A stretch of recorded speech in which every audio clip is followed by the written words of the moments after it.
Barry, on vous écoute aussi. Alors, dans ce sujet, ma première interrogation porte sur la pertinence même de l'organisation de cet anniversaire autour des 16 ans de Cellou Dalein Diallo. Parce que c'est un concept qui amène à s'interroger, qui sous-tend la longévité au sommet du parti. C'est quand, c'est-à-dire, moi j'aurais préféré que l'événement, disons, je ne sais pas que j'aurais préféré, ça aurait été pour moi peut-être plus intelligent. Idéal. Voilà, exactement, ça aurait été plus idéal d'organiser cet événement autour d'un autre concept. Parce que, encore une fois, si aujourd'hui, par exemple, la raison des coups d'État, généralement qui est mise en avant, c'est le fait qu'on ne veut pas abandonner le pouvoir. Et si, à un moment donné, vous faites le point, vous dites, il y a 16 ans, vous êtes à la tête du parti, honnêtement, vous offrez l'opportunité de débattre de votre longévité au sommet du parti. Votre formation donc, pour moi, ce n'était pas opportun. Et la deuxième chose, sur le bilan.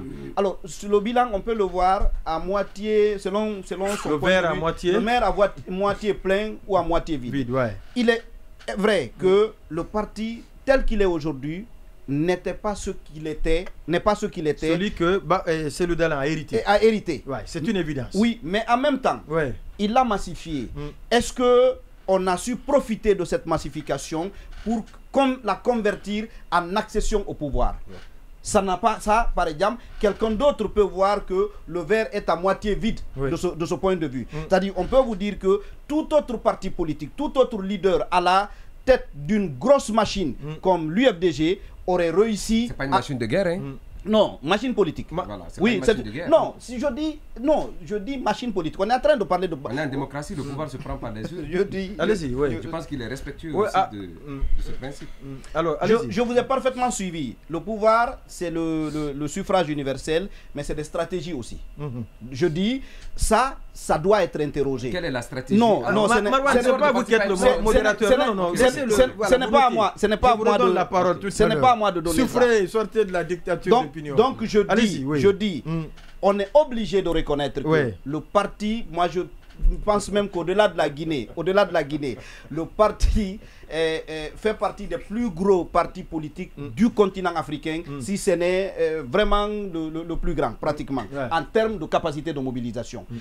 Mais je dis... Mais à tout point de vue, mobilisation financière, mobilisation matérielle, mobilisation humaine. Je me prononce davantage sur la mobilisation populaire, humaine, quand je parle de mobilisation, mais je dis que il y a des partis ailleurs qui auraient, non, honnêtement, avec une telle capacité de mobilisation, je pense qu'ils auraient réussi à convertir ça en accession au pouvoir.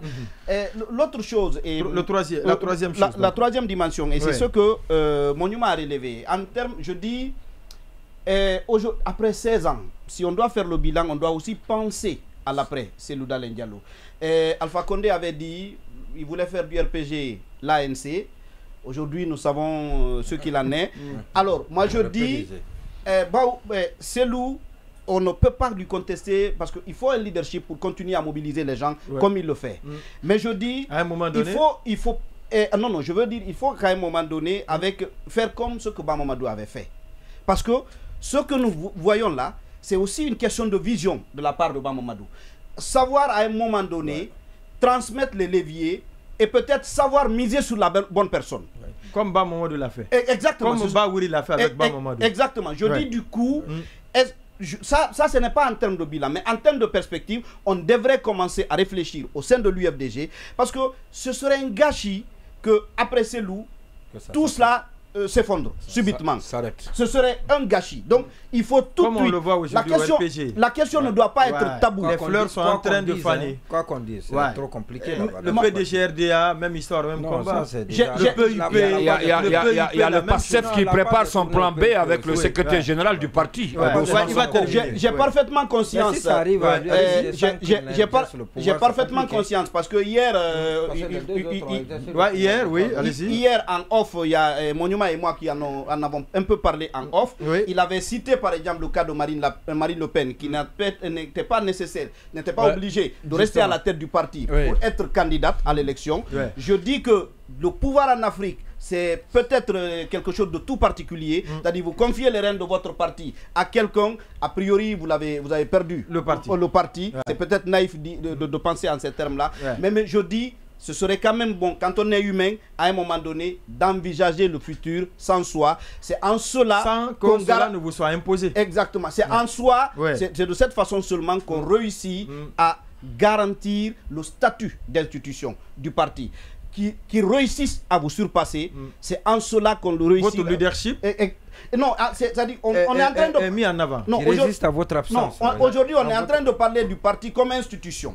Cela ne peut nous être prouvé que si le parti survive à Cellou Dalein Diallo. Oui.